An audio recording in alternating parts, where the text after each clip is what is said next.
Welcome to the Massacre Matinee.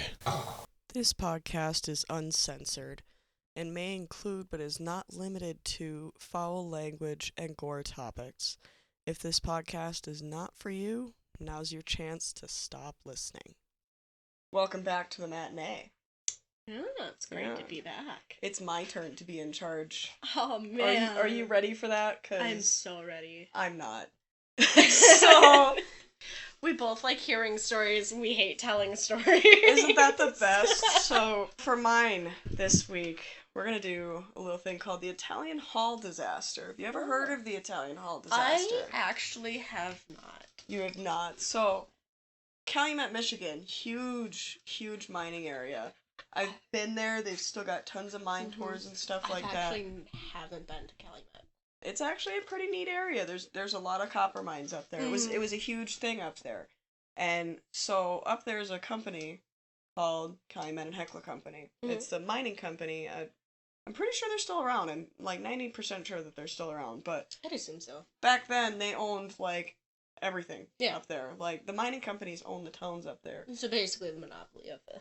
Exactly. Yeah. And a lot of the people that came, and it was a lot of Finnish people, a lot of Croatian people, it was a very huge Finnish culture up there. And a lot of the people that came, they came because they were told, you might not speak the language, but if you're willing to work, there's mines up there that'll give you a job. And that's how a lot of these people ended up in that, and it started becoming, more and more men of the family would go do that. And a lot of the money that they made actually ended up going back to the mining company in the form of, like, rent and buying groceries and things like that. Yeah, so they really didn't get a paycheck. It was just kind of, you can hold this for a little bit. Exactly. It was this big, tumultuous little ball of just never-ending problems. Yeah. And a lot of the mining families were starting to get, frustrated and having some problems with that because they were hearing stories from, like, mines out in Montana where the workers are getting paid way, way better than they are. They're getting paid. What year was this? So this was back in 1913. Okay, so this was like way back. I probably should have said that a lot sooner. Well, I guess this way is back when, in, like the gold. It was back, when a lot of people were traveling for ores and a lot of mines were starting to get up and going, and I mean, cars were kind of starting to be a thing. Right. Cars were pretty young yet. It was really, really early, and they definitely weren't a huge thing up here. And there's still a lot of railroads all over the place up here that were used by the mining companies to ship the ores around and things. But back on topic just a little bit. Yeah. So Calumet and Hecla had their mining company, and they had thousands of people. I was somewhere over 15,000 miners that worked in their mines, and they owned just about all of the mines up here, and all of their mines were affected because the workers started getting pissed off. They're like, everything out in Montana, they're getting paid so much more money than we are, and they've only got to work 8.5 hour days, and they don't have all these dangerous conditions and this bad ventilation. A lot of things were going wrong in the mines. It wasn't actually uncommon for around one, sometimes more than one person to die in a Calumet and Hecla mine per week. Yeah. Per week. So over 60 guys a year. It's actually a little over one person per week. Ooh. I mean, I know the ones that we have, even in our hometown, they were losing people. Oh yeah, it was pretty gnarly. We live on a mine, technically. Technically, yeah. Yeah. Technically, which is a little sketchy sometimes, but yeah, especially knowing that it's, like, slowly sinking. We're not going to talk too much about that. I like my anxiety down here, thanks. Yeah.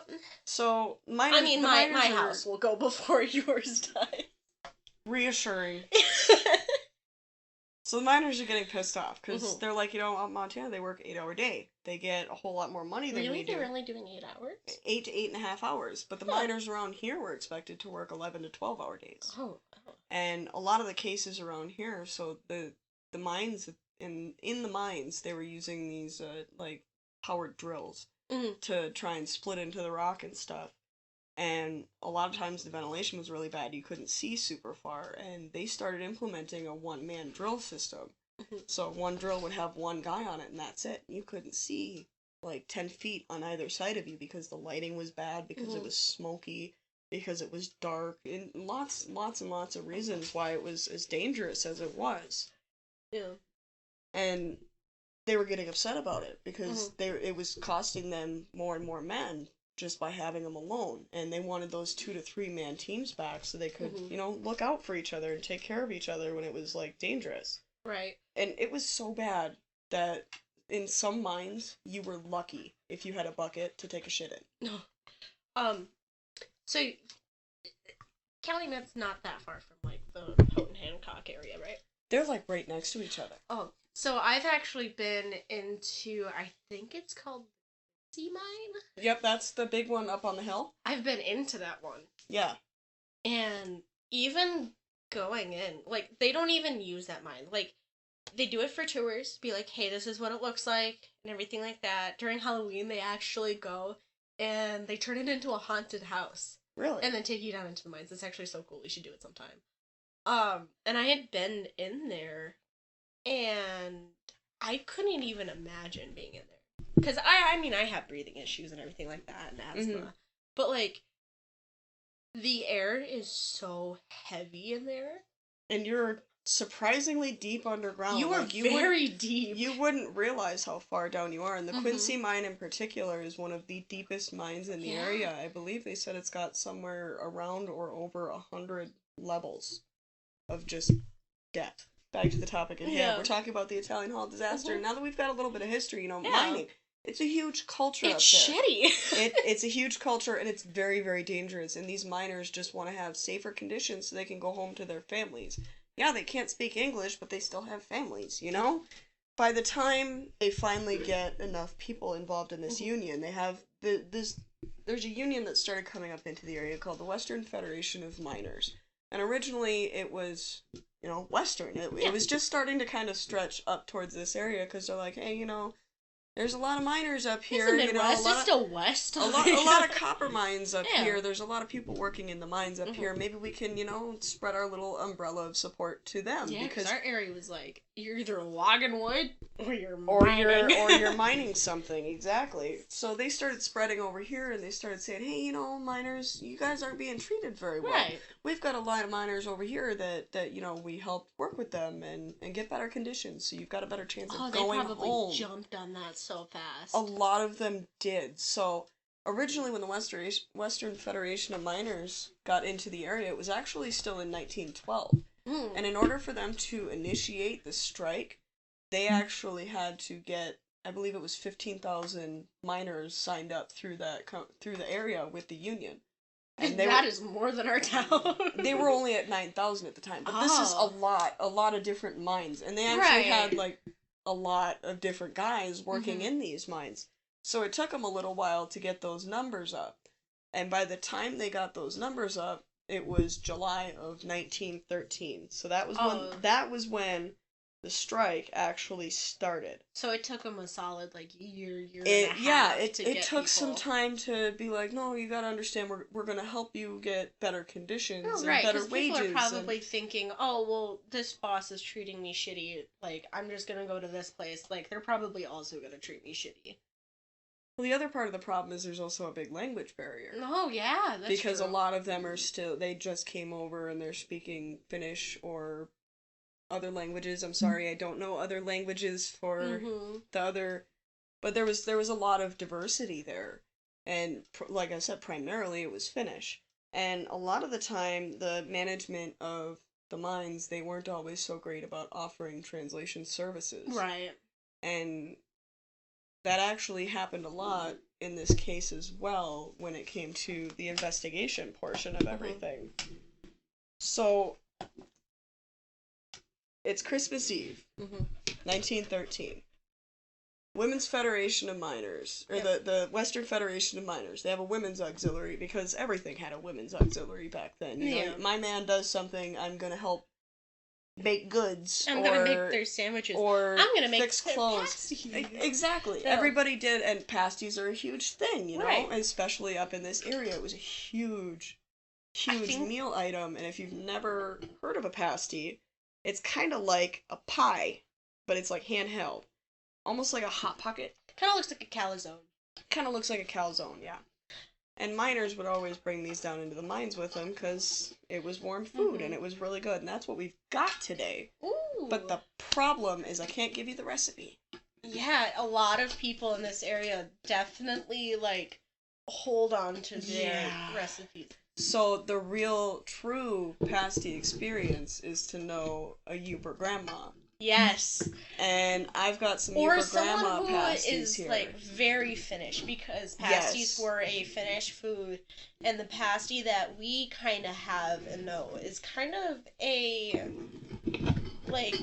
It's a blend. There's a lot of cultural. It's not the same as they changes would up have here. in Finland. Like here, we have a lot of like rutabaga or rhubarb. No, rutabaga is actually a good point because there are rutabagas in these pasties now. So these ones are actually rutabaga and carrot, but as you're saying, regionally, what goes into it changes a little bit. Which is pretty they neat. have breakfast pasties. Teddy loves his just meat and potatoes. Nothing wrong with meat and potatoes. But here's the real question: do you cover yours in gravy or do you cover yours in ketchup? Ketchup. Yeah. But You'll get some 80-year-old grandpa that's like, smother that in gravy. I was taught how to properly eat a pasty by a born and raised Youper. Oh. And I'm spending a lot of my free time trying to earn my Youper stripe. But so Christmas Eve, 2013, Women's Auxiliary, they're like, you know what? This strike started back in July. These people still aren't working yet. The strike's still going on. They're not willing to change. We're not willing to change. We need better conditions. They're not going to give it to us. But it's Christmas Eve, and a lot of the people that worked in these mines and that were involved in the strike, they didn't have the money or the food to be able to feed their families for Christmas. So the Women's Auxiliary is like, come on down to the Italian Hall. We're going to make a whole bunch of food, and we'll have events, and we got a stage up there, and we'll have a good time. We'll have a party. And the Italian Hall, their banquet hall area, is actually upstairs. So you go up a flight of stairs, and then it opens up into this big open area with a stage on one end and tables and windows everywhere, and really big open area. A lot of people loved using it. So Christmas Eve, 1913, everybody's up there partying and having a good time. And all of a sudden somebody yells, fire. And this hall is crowded. There's over 600 people in this hall. And what the people didn't know at the time is there were other exits. Yeah. Lots of other exits. There were ladders and there were other emergency stair sets and things like that. But everybody remembers, I came up this one stairway. I know that I can get back down going that one step. People are instinctive creatures in that regard. Like, they know I came this way, I can go that way. And a lot of the people there were also children.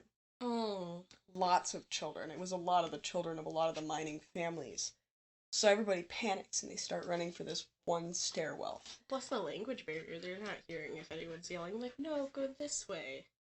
Well, there's so much language barrier, but when somebody yells fire and people start panicking and running, you just run with the masses. Nobody's listening for the words. They're just running with the masses. So everybody starts rushing this doorway, and despite what some stories might say, the doors did both open outward, but somewhere on the way down the stairs, somebody tripped and fell. Oh. And everybody started tripping and falling, until all of a sudden it was just a big pile at the bottom of this stairwell. Nobody had even quite reached the door to be able to open the door. It was just piling upon piling upon piling. And in that stairwell, 73 people died. Oh, wow. And 59 of them were kids. There is, if you go online, you can look up the Italian Hall, and you can find a list of every single person that died. And they were as young as months old. Like, babies were dying in this stairwell. And it's all because someone ran upstairs and yelled fire. And what's crazy is, to this day, nobody really knows who yelled fire. And a lot of people were interviewed after this, because the fire department did show up. People were yelling fire, somebody called the fire department. The fire department showed up. And it's actually on record in their reports that there was no fire found. There was no fire there, because there was another theory that maybe another part of the building was on fire. There was no fire. Somebody had just yelled fire to incite panic. Following all of this, there were some interviews done by witnesses, but the problem was they're asking questions in English, there's no translation, they're demanding answers. So a lot of the people that they interviewed, they either didn't understand the question because they didn't understand the language, Right. or they didn't see what happened. Right. And that was just in the local investigation into this. And it got to a point where there was a more thorough investigation done into it later on. After 3 days, the coroner still didn't have a cause of death. Yeah. He couldn't distinctively be like, this is exactly why they died. And a lot of them, it was a stampede. A lot of them were crushed and suffocated and stuff like that. But this is 1913. I mean, they didn't have as much information about how things functioned then as they do now, I guess. No, they didn't have the forensics or any kind of thing like that. It was just kind of like if someone didn't see anything, they didn't know who did it. What's crazy is months after all of this happened, though, there ended up being so much hype about this that there became a federal investigation. Oh, really? Yeah, and the feds, they actually did it a lot better, I would say. Yeah. They actually brought in translators, and under oath, 8 people, they brought in 20 witnesses, brought translators for everybody, and under oath, 8 of them said that they had seen a man with an anti-trade union pin being the one to yell fire. Oh. There was, I believe it was called the Citizens Alliance or something. They were all very anti-union. We don't need a union, we can do this ourselves kind of thing. And they all had a very distinct pin. And a lot of people are saying they saw a man with that pin being the one to yell fire. Which kind of, got some people pissed off. And a lot of the families of people that died actually had heard about these things as well. Yeah. So later on, that anti-union committee was like, hey, we're sorry that your families died. Here's $25,000 to be able to help you guys out. That's a lot of money back then. $25,000 in 1913. That's millions now. Yeah. I'm gonna do a quick search. I want to see how that much is. While you're doing that, I'll keep going. So, the families refused the money. They didn't want it because they didn't want it from the anti-trade union or the anti-trade alliance, the anti-union alliance. So they were like, "No, we don't want your money because we like these Western Federation of Miners guys. They set us up with a kick-ass party. It's not their fault that our families died, but they're gonna help us. They promise." So 25,000 in 1913 is around 770,000, which is a huge increase. I can't imagine getting offered even a portion of that much money. They were like, we're going to get the money from Western Union or Western Federation of Miners. They promised they'd help us.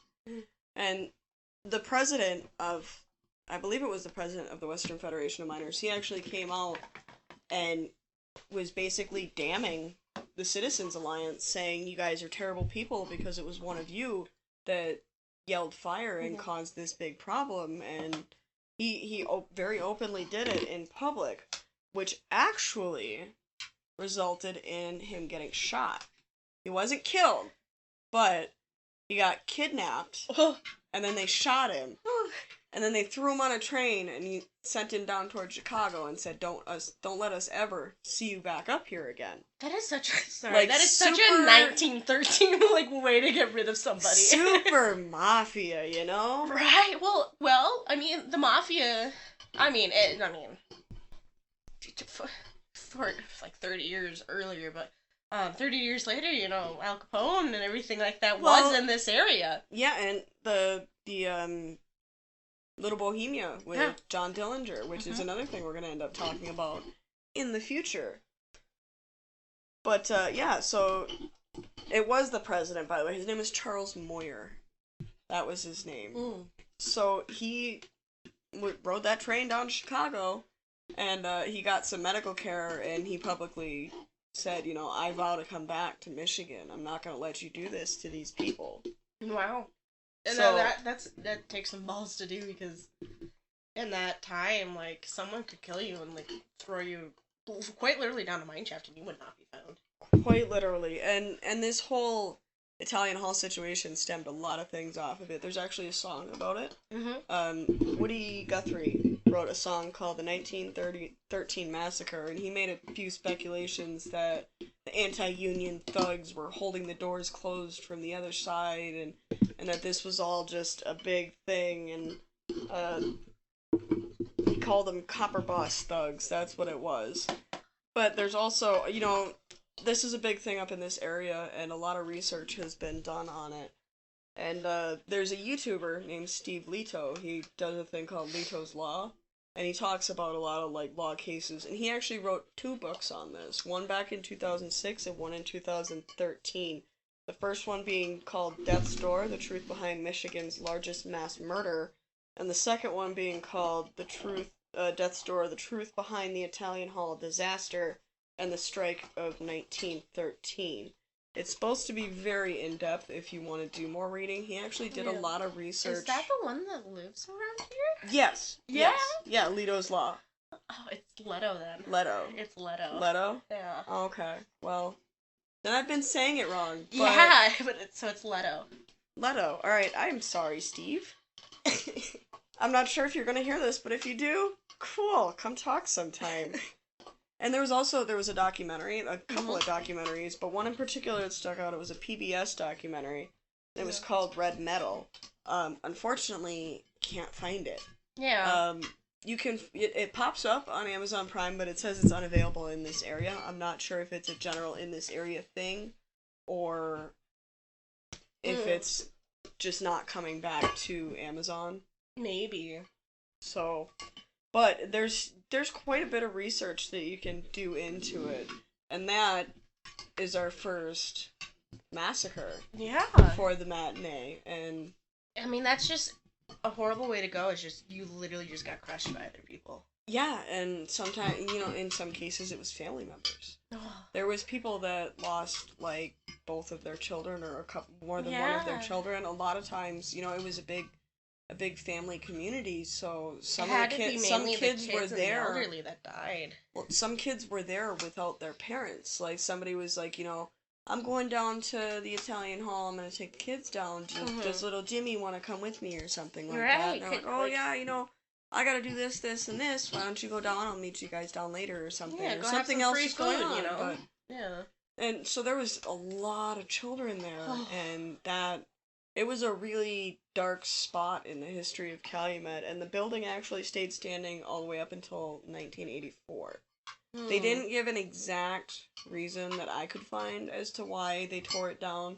It could have been for a couple of different reasons, like structural integrity or something like that. Yeah, probably some building codes that didn't meet or something like that. Probably, but they did keep the original archway from the door, and they put a plaque up that explains what happened, and Steve Leto, actually, some of his research got that sign changed. Because originally it said the doors opened inward, and his research was able to help prove that it didn't. The doors didn't open inward. They both opened outward. Oh. People were just so piled up there that nobody reached the doors. Yeah. So. Wow. That's.